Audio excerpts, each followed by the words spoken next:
Hello, everyone. Adrian Sanabria here again, founder of Security Weekly Labs and host of the Enterprise Security Weekly podcast. Thank you for joining us for another installment of SC Media's In Focus. These interviews feature some of the top thought leaders in the cybersecurity space. This is an opportunity for these experts to share hindsight on recent trends and foresight on where you should be focused as a cybersecurity professional today and in the near future. Today, we've got a ton of interesting research to discuss. Wipers, attacks in space, deepfake enabled attacks. I'm personally ready for our most sci-fi episode of In Focus yet. And joining me today is Derek Manky, the Chief of Security Insights and Global Threat Alliances at Fortinet's FortiGuard Labs. Derek, it's a pleasure again to talk with you. Always love chatting with you, Adrian. Really looking forward to it, and we can talk about what's to come and what's happening. Yeah, I was thinking it's only been a few months. Surely you couldn't have that much stored up to talk about. And boy, I was wrong. Yeah. Well, to be fair, we are looking at, we always look to the future, right? And we're trying to be as proactive as possible. So a lot of what we looked at is based on our research, right? And educated, research and trends. But some of these are, the good news is we have time, right? So some of these are longer term stretching trends. I mean, it's not at the peak yet, right? So, that's why it's important to talk about it. All right, well, let's jump right in. So certainly some worrying trends, and you were just before we started recording telling me that you're starting to see some of these predictions bear fruit. But certainly, I think one of the most worrying trends is these ransom crews or extortion crews, however you want to think of them or label them, becoming more and more like APT groups. Yeah, they're using 0 days. They're taking the time to do lots of preparation, and they're willing to expand their techniques as needed. Yeah. So we're calling this Advanced Persistent Cybercrime, APC, which I think is a good name for it. So of course, as we know, and APTs have been around since that, was first talked about at RSA, I think in the late 2000s, right? And the whole keyword there is persistency, right? And advanced, and the whole notion of that. So APT is typically reserved for nation states and the deeply funded. We're talking about the exploits, the time on reconnaissance, right? So spending a lot of time doing the blueprinting, premeditating the attack, very targeted, right? Looking at specific targets versus what we typically see in cybercrime, which is about a wide swath of people monetization. What we're starting to see absolutely is that convergence. And unfortunately, Adrian, this is a result of, I would say, years of profits that cyber criminals have been enjoying. And so their pockets have gotten very deep, and they are now realizing, hey, they can operate like an APT group, right? And they are spending more time on that, what we call the left-hand side of the attack, doing the reconnaissance to work, adding to their toolkit, including their strategy, right? We've seen that already with these extortion groups. So it's a big deal, right? They're spending a lot of time on the actual weapons and the toolkits and being able to be more effective with the attacks. And these are the 7-figure payments that we're seeing for ransom. They're adding strategy for not only extortion, but threatening to go to media as an example for these ransom attacks. And now we're seeing even more strategy in our portfolio, and we expect more to come in that. Yeah, and when you say left hand, for folks not familiar with the attack matrix, that's a reference to where in the attack chain this R&D is going, right?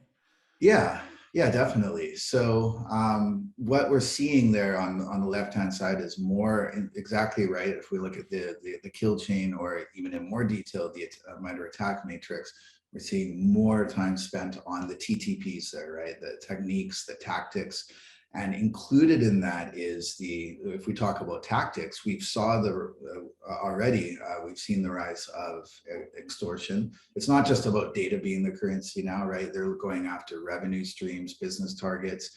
And what we also included in the trends that we're starting to see, and actually the predictions moving forward, is that they're going to start to double down on this, right? Not just about extortion, but become more aggressive, more destructive. use things like, as an example, the destructive ransomware, right? That's a key piece of that too. So threatening to cripple systems unless they're paid money. So trying to shorten that payment deadline, essentially, just like they do with extortion, right? And I think there's going to be more of these sorts of aggressive strategies put into their services. Yeah, so a few ideas there, and it sounds like you're already starting to see more wipers, which we've seen a few big cases of, but not very common in the past. I think the big case everybody remembers was Shamoon and Saudi Aramco, Yeah. where it didn't just wipe data. If I recall, it did something to the hard disk where they had to physically replace the hardware. So I'm kind of interested, but the goal there was just to cause damage. What was to disrupt operations, not to make any money. So as we draw this line between APTs, whose goals typically aren't financially related, at least, not at the personal level, like maybe more at the macro level, looking to hurt an economy. And on the other side of that line, the criminals, how would you make money from using a wiper? How would you use that in like a ransom or an extortion case? So purely tactical, right? It's the threat, right? That cyber criminals like to use fear and employ fear and use that as part of their strategy. And again, we have seen this in the past of saying, hey, we've gotten images from your system. We're going to release this to the public.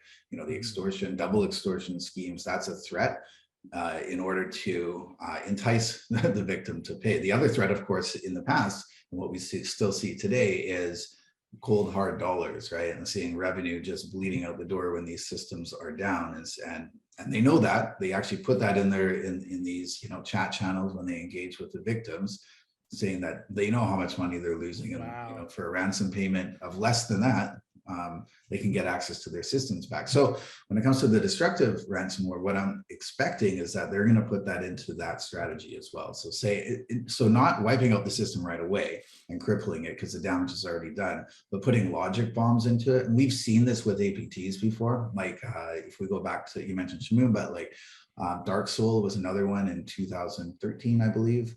In South Korea, where they had time bombs put into destructive malware that was put onto systems. It wasn't ransomware, it was malware, right?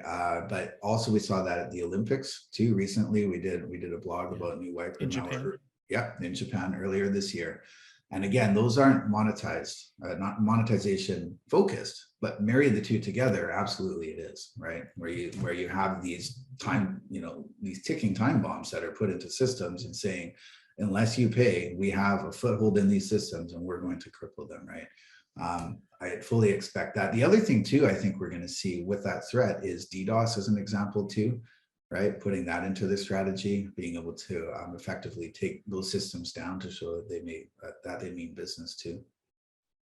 So if I put on my evil hat in the middle of a chip shortage, where it's difficult to get some kinds of hardware, some laptops, even automobiles, and individual bits of hardware like graphics cards. Like here at Security Weekly, we produce a lot of video. We have to do a lot of video encoding. It's been nearly impossible to get some of the new like 3090 video cards. Yeah. Do you think we'll see it move to the level of maybe bricking firmware or disabling hardware? Like Trick Boot was that kind of a preview of what could be to come? Yeah, the previews are scary, Adrian, because this is just like software developers, cyber criminals on their agenda, they like to write beta code and proof of concept and see if things work. We in fact just saw, as you mentioned, some of the wiper blogs that we released recently. One of them was on something that looked completely like joke malware. So it was, it was wiping the MBR. It had, these destructive sort of messages, annoying messages, things that we'd see in the 90s, quite frankly. Right. But circulating now, and people are trying this. And again, so when you talk about bricking malware, that's a whole nother level, I would say, but absolutely. That's always been a concern of mine too. And that would just be a deeper strategy with, instead of wiping the MBR, go for the firmware. and the bootloader, and uh, turn these things into paperweights, right? That is a sort of doomsday scenario in my mind. And the good thing is, practically, for that to happen on a worldwide scale, like we're talking about a worm that we haven't seen since,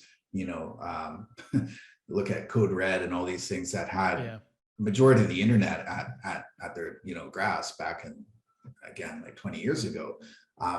If there were to be something like that that could hit a lot of these new targets that are running on IoT devices specifically, there could be a lot of paperweights put out there.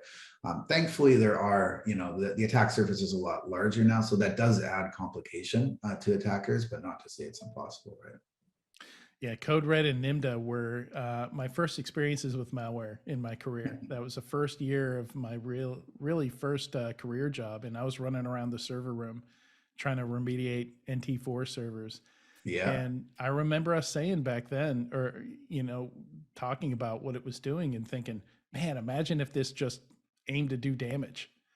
Even back then, we saw the potential of something that spread that quickly, and we felt like we had dodged a bullet in that it was fairly easy to remediate systems.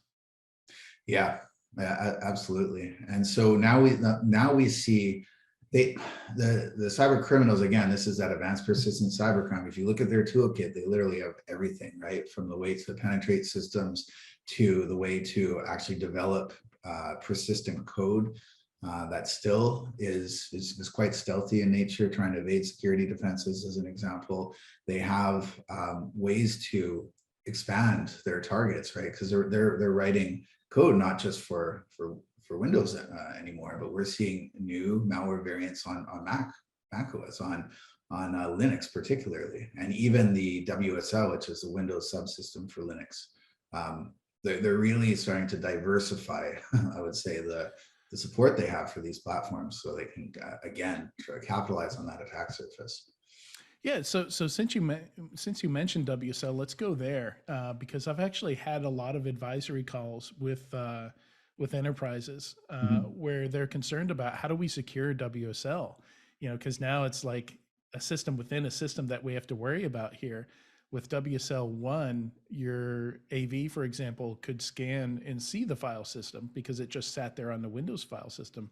But if I understand WSL2 correctly, it uses like a virtual disk, so that's maybe not as visible to the AV on the host. So, how do people secure that stuff? Do you just treat it like a production Linux system, like any other Linux system that just happens to live within Windows, or what do you do there? Yeah, absolutely. And therein lies the complications, right? To me, this is about the path of least resistance to attackers. To their credit, if we look at fully patched versions, as we've said, in Windows 10, Windows 11, it's a lot harder now to develop working, exploits and to have, full execution and privileges on those systems. It does happen, of course, but it's not like the heyday that was, 15, 20 years ago. But as new component, this is just true for anything. Anytime a new component is added, it's going to be looked at by attackers, and WSL absolutely is in there. I think, yes, it needs to be treated, even though it is a subcomponent, it has a lot of code is going to be executing in there, right, on the host. It's just like, virtual machines, right? When these are running, what happened after we first started to see all these different VMs come out, we saw cyber criminals trying to do attacks on the hypervisors to jump out of those VMs, as an example. Anytime you have a host in a subsystem, there's going to be attacks on the subsystem directly itself, but then also to try to escape out of there and get into the host too. But again, if you look at the method that they're going to try to be doing this, with new platforms, they're going to find new ways to penetrate and get in there, to do like living off the land attacks, as an example, just like we've seen on host systems in the past. Yeah, and talking about that, if we could kind of pivot to, we've already seen some Linux malware. The Mirai botnet is pretty much entirely made up of Linux malware, and one of the things you're exploring is 5G, and this concept of devices living at the edge being potentially vulnerable. I think for most folks, when we think 5G, the only devices that really come up in our minds are smartphones. Right. So what kind of devices are we talking about here? And what's at risk, at the edge with things like 5G? Yeah. So the simplest way to put this, I mean, especially to the end users, is things that live in the smart office, in the smart home. A lot of these devices are not necessarily 5G enabled, but they will be. But they're literally living at the edge. If we talk about things that are created to make, again, complexity is the enemy of security and also convenience, right? And we're seeing that with these devices. So you're talking about voice-enabled devices that have APIs, that have authentication and privileges to be able to perform commands from their operators, right? They typically host, data sets to be able to analyze those data sets. They have machine learning models on them, some of them. And these smart edge devices, those are the ones that in the trends that we see are going to be targeted, not just the Linux bots. Linux bots, of course, like Mirai, that was our #1 botnet in our threat landscape report that we released in the first half of 2021. So that's absolutely a threat. But moving beyond just a botnet are these Trojans, right? Edge access Trojans, ways to infect these devices to collect and eavesdrops and turn those into everything that we've seen on the PC now in the past onto these edge devices. I think, unfortunately, that these devices, the nature of their job is operational in a lot of cases. And so that's why, they're going to be juicy targets. And it's not just about, I mentioned, enterprise, smart office, smart home, those sorts of things, but also OT environments too, right? Right. A lot of that is running on Linux systems. A lot of those devices that used to be PLCs and embedded software code, right? Those exist, but that's very old school. And, the new era is operational technology now. Yeah, definitely. And it kind of expanding out, talking about this new attack surface. There are a few interesting categories you mentioned, in your blog post and in this new report. And, one of them was space. So satellite-based internet, which used to be kind of old school, so much so that I think the only two providers ended up merging. And but now that we've got Elon Musk getting into it with I forget the name of his low orbit space-based internet stuff. But, Starlink. Yeah, Starlink. Thank you. Yes. Yeah. So of course, a natural reaction when you say attacks are going to be coming from space, like you say, you think of little green people and attacks, and it's right. It's not the sky. Just another network, right? Exactly.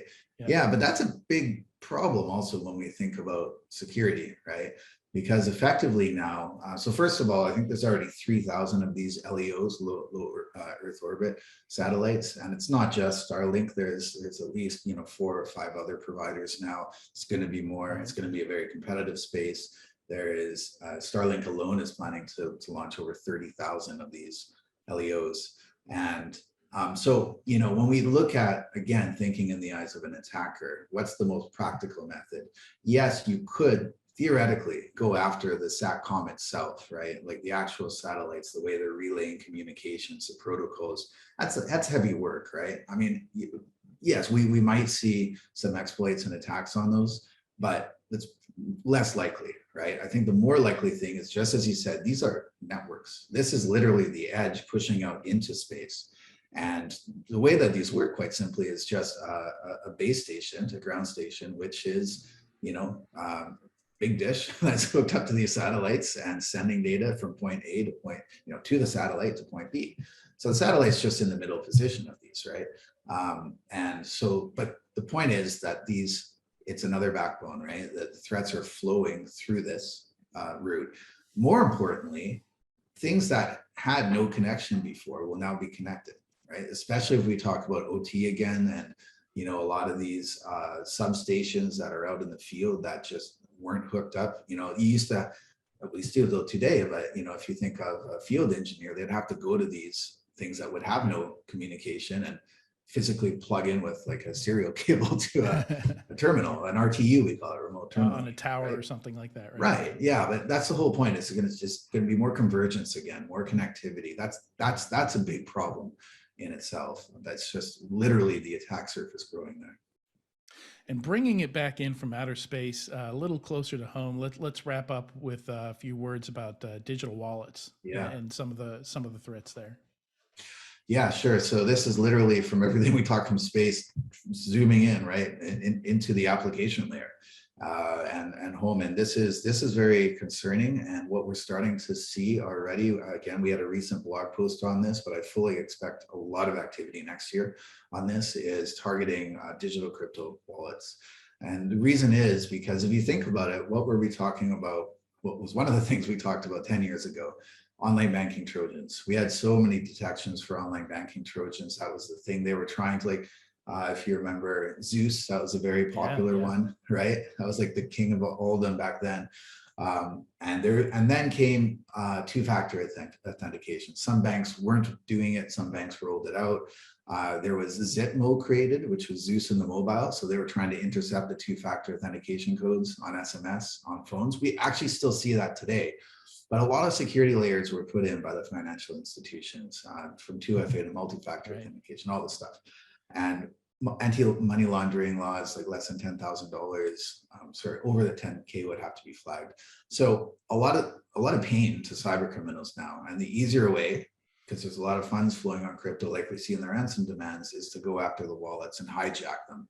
And that's what we're seeing right already. We just released a blog post. It's very interesting, where they were simply hooking an API call, a copy and paste command. Because what happens is when you do a transaction to send money or receive money, you need to put your wallet address in. Yes, you got to do a whole bunch of security steps first, the authentication, multiple authentication steps, all of that. But it's up to the user to say, where do I want to send the money? And they were just intercepting that and replacing it with the attacker's address so that they receive the money. Very clever. And so, yeah, absolutely. That's going to be, it's again, path of least resistance, juicy targets, and something that, cyber criminals are going to be doubling down on, I think. So a very classic technique, replacing the destination, like we see with wires, with people wiring money, applied to new technology. It's not a surprise, but definitely something to look out for. Yeah, definitely. And with that, we've been talking to Derek Manky with Fortinet's FortiGuard Labs. And Derek, thank you for being in focus with us again today. We chat for hours on this. I know. Thanks, Adrian. Yeah. It's been a pleasure.